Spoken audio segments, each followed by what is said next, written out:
Hello दोस्तों, नमस्कार। D R Verma education में आपका स्वागत है। आज हम इतिहास के अंतर्गत अगला नया चैप्टर लेकर आए हैं जिसका नाम है वैदिक सभ्यता। तो चलिए शुरू करते हैं। वैदिक सभ्यता। वैदिक काल का विभाजन दो भागों में।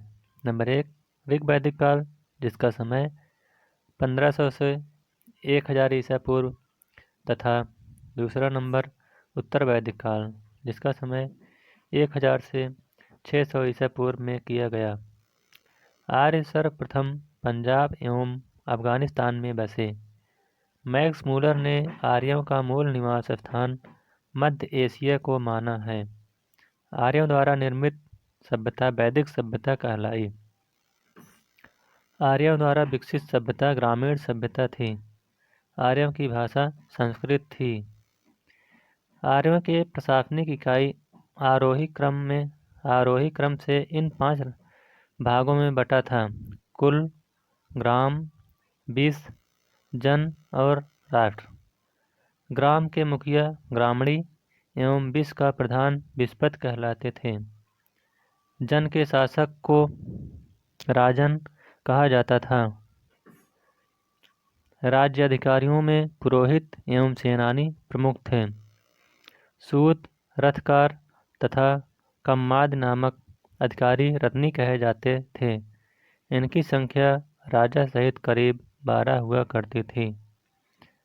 पूरब यह दुर्गपथ एवं स्पष्ट जनता की गतिविधियों को देखने वाले गुप्तचर होते थे। दिशा उत्तर वैदिक राजा का नाम और शब्द। जैसे पूर्व का शब्द प्राची। प्राची में जो सम्राट का नाम है उसका वो सम्राट होता था। पश्चिम को प्रातीची कहते थे और प्रातीची को सौराष्ट्र वहाँ का राजा होता था। और मध्य में एक राजा होता था स्वयं, और दक्षिण में उसको भोज कहा जाता था। वाजपत गोचर भून का अधिकारी होता था। उग्र अपराधियों को पकड़ने का कार्य करता था।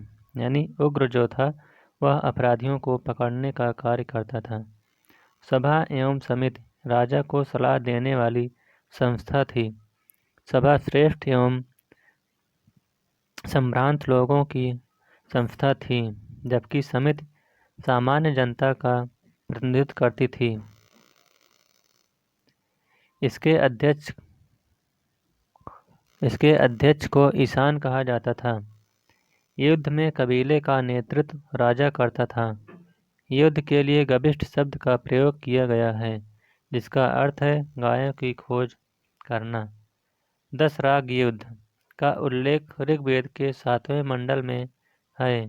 यह युद्ध परसड़ी यानी रावी नदी के तट पर सुदास एवं 10 जनों के बीच लड़ा गया था, जिसमें सुदास विजयी हुआ। उत्तर ऋग वैदिक समाज 4 वर्णों में विभक्त था। ये वर्ण थे ब्राह्मण, क्षत्रिय, वैश्य और शूद्र। यह विभाजन व्यवसाय पर आधारित था। ऋग्वेद के 10वें मंडल के पुरुष सूक्त में चतुर्वर्णों का उल्लेख मिलता है। इसमें कहा गया है कि ब्राह्मण पुरुष के मुख से, क्षत्रिय उनको भुजाओं से, वैश्य उनकी जांघों से, जिसमें कहा गया है कि ब्राह्मण के परम मुख से ब्राह्मण की उत्पत्ति जो हुई है वह मुख से हुई है, भुजाओं से क्षत्रियों की उत्पत्ति हुई है, जांघों से वैश्य की और पैर से शूद्र की उत्पत्ति हुई है।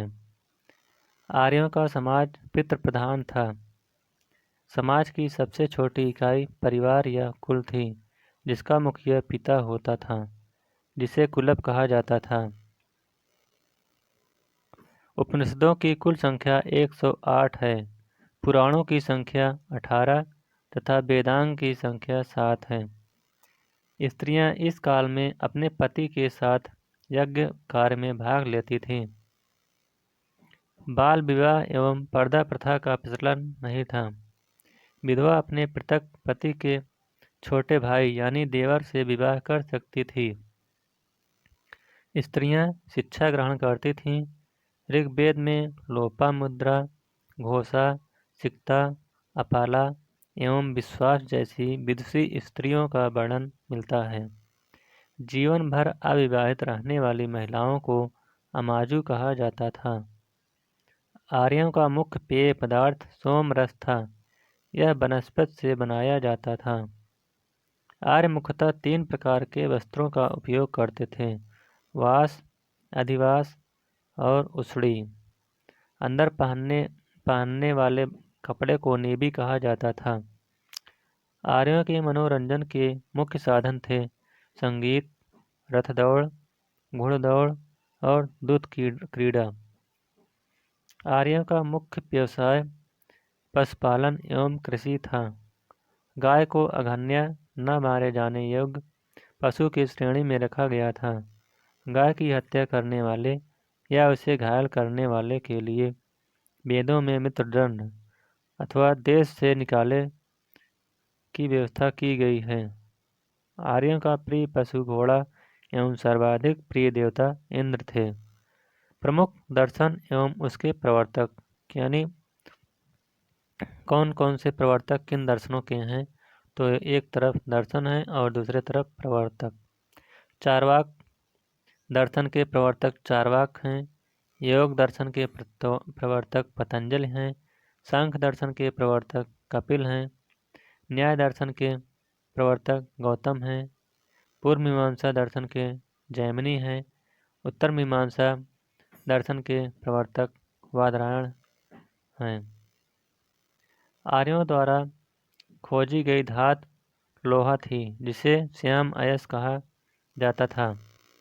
तांबे को लोहित अवश्य कहा जाता था। व्यापार हेतु दूर दूर तक जाने वाले व्यक्ति को पड़ कहते थे। लेन देन में वस्त्र विनिमय की प्रणाली प्रचलित थी। ऋण देकर ब्याज लेने वाला व्यक्ति को वाकनट यानी सूदखोर कहा जाता था। मनुष्य एवं देवता के बीच मध्यस्थ की भूमिका निभाने वाले देवता के रूप में अग्नि की पूजा की जाती थी। ऋग्वेद में उल्लिखित सभी नदियों में सरस्वती सबसे महत्वपूर्ण तथा पवित्र मानी जाती थी। ऋग्वेद में गंगा का 1 बार और यमुना का 3 बार उल्लेख हुआ है। इसमें सिंधु नदी का उल्लेख सर्वाधिक बार हुआ है। उत्तर वैदिक काल में इंद्र के स्थान पर प्रजापति सर्वाधिक प्रिय देवता हो गए थे। उत्तर वैदिक काल में राजा के राज्याभिषेक के समय राजसूय यज्ञ का अनुष्ठान किया जाता था। उत्तर वैदिक काल में बड़े व्यवसाय की बजाय जन्म के आधार पर निर्धारित होने लगे थे। उत्तर वैदिक काल में हल को सिरा और हल रेखा को सीता कहा जाता था। उत्तर वैदिक काल में निष्क और शतमान मुद्रा की इकाइयाँ थीं, लेकिन इस काल में किसी खास भार, आकृति और मूल्य के सिक्कों के चलन का कोई प्रमाण नहीं मिलता। सांख्य दर्शन भारत के सभी दर्शनों में सबसे प्राचीन है। इसके अनुसार मूल तत्व 25 हैं, जिनमें प्रकृति पहला तत्व है। सत्यमेव जयते मुंडकोपनिषद से लिया गया है। इसी उपनिषद में यज्ञ की तुलना टूटी नाव से की गई है। गायत्री मंत्र सावित्री नामक देवता को संबोधित किया गया है, जिसका संबंध ऋग्वेद से है। उत्तर वैदिक काल में कौशाम्बी नगर में प्रथम बार पक्की ईंटों का प्रयोग किया गया है। महाकाव्य 2 हैं, नंबर 1 महाभारत और नंबर 2 रामायण। महाभारत का पुराना नाम जय संहिता है। यह विश्व का सबसे बड़ा महाकाव्य है। गोत्र नामक संस्था का जन्म उत्तर वैदिक काल में हुआ है। उत्तर वैदिक कालीन नदियाँ प्राचीन नाम यानी आधुनिक नाम। प्राचीन नाम में कुब्रा का नाम प्राचीन समय में कुब्रा नाम था, इस समय आधुनिक नाम इसका कुर्रम हो गया है। और कुबा नदी का नाम प्राचीन था जो उससे बदलकर काबुल हो गया है। बितफ्ता का नाम आधुनिक नाम झेलम हो गया है। अस्कनी का आधुनिक नाम चिनाव है। परसड़ी का आधुनिक नाम रावी। सतुद्री नदी का आधुनिक नाम सतलज। बिपाशा का आधुनिक नाम ब्यास। सदानीरा का आधुनिक नाम गंडक। दृष्टद्वती का आधुनिक नाम घग्घर। गोमती का आधुनिक नाम गोमल और सुवास नदी का आधुनिक नाम स्वात है। ऋग्वैदिक कालीन देवता, यानी एक तरफ देवता हैं और दूसरा उनका संबंध किससे था। तो नंबर 1 इंद्र के देवता, इनको युद्ध का नेता एवं वर्षा का देवता माना जाता था। अग्नि, यह देवता एवं मनुष्य के बीच मध्यस्थ की भूमिका निभाता था।